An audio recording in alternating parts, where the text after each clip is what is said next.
Ivins City is a truly exciting place to be.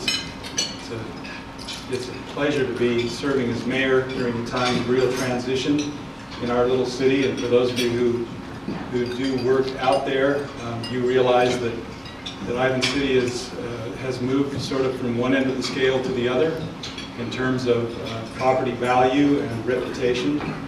And we're very, very proud of that. I'd like to start by thanking all of you developers and builders for what you do. I'm one who happens to realize that cities don't build themselves. You build our cities, you build our new roads and other infrastructure. You're the ones who put together neighborhoods that our residents move into and live in. You're the ones who do the real work of building our city. Interesting that we try to make it as complicated for you as we can. Not a real show of appreciation in some cases, but I want you to know that not just in my city, but in all of the cities that are going to be represented here today, we are all taking very honest looks at things like impact fees, development regulation, and so forth, trying to make it possible for you to do what you do in a profitable way without unnecessary obstacles in your way. So if you've been through Ivins lately, you realize that there's a lot happening there. We had a near record number of building permits issued last month, approaching about 120. We're on pace to do that and more, I think, this year. We have a number of new developments that are in various stages of the approval process, and so we expect that there's going to be a lot of building activity in Ivins again this year. Some of that is prompted by the presence now of Rocky Vista University College of Osteopathic Medicine, the education facility, and 3 of the student housing units are rapidly nearing completion. They're going to have a ribbon cutting on July the 14th, I think it is. And their first class of students arrives in early August. If you drive by the school, you wouldn't believe that it's going to make it. I'm told it's on schedule. I'll believe it when I see it. The student housing is even behind that, so I don't know where these kids are going to live for the first 6 months. I'm sure they're going to get it done. It's a $50 million investment in the city, and it's a spectacular thing to have the second medical school in the entire state of Utah. To have it come to Ivins City is really quite a remarkable thing. In addition to that, we have Sentier is now getting underway in a serious way. We have villas coming out of the ground now, and the groundwork, the grading work being done now for the Hotel Central. Sentier is a $165 million project, and it is located just on the outside gate of Tuacahn. They are becoming sort of sister resort entities out there, and in a couple of years they'll be opening their doors. Very high-end, 5-star world-class resort. They market around the world, so their clientele will be quite different from most who have come into this area as tourists and visitors. In addition to that, we have a number of projects that are flourishing in Ivins City.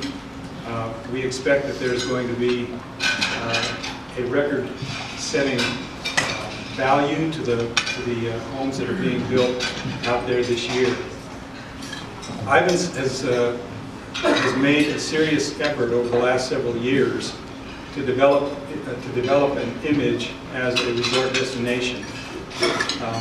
There are a lot of resort areas in the county, but Ivins was never regarded as one of those. With Sentier and other exciting projects that are in the works, we believe that Ivins City is going to achieve that ambition of becoming a specific destination, perhaps a little higher end, and it will bring another level of tourism into our area.